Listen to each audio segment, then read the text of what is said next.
If you've already found your way in, well done. Firmly press the center of the door handle, and your door will swing open for you, welcoming you inside.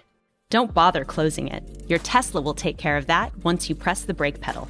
When you want to get out, pull the interior handle or tap here on the touchscreen.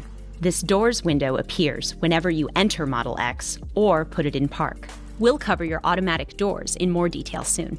Tap here at the top of the touchscreen to create your driver profile so you can get comfortable and save your settings. Reach down to the side of your seat to adjust the seat bottom, seat back, and lumbar support. Use the smallest control on the left side of the steering column to adjust your steering wheel up, down, in, or out. Your side view mirror controls are on your door. Select each mirror and adjust. This center button folds your side view mirrors.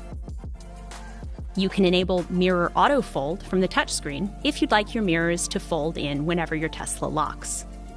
Select Save once everything is set. These and many other settings save to your driver profile, so your Tesla will always be just how you like it, even if you're not the only driver. You can link your profile to your key fob, and your car will automatically adjust to you as you open the door.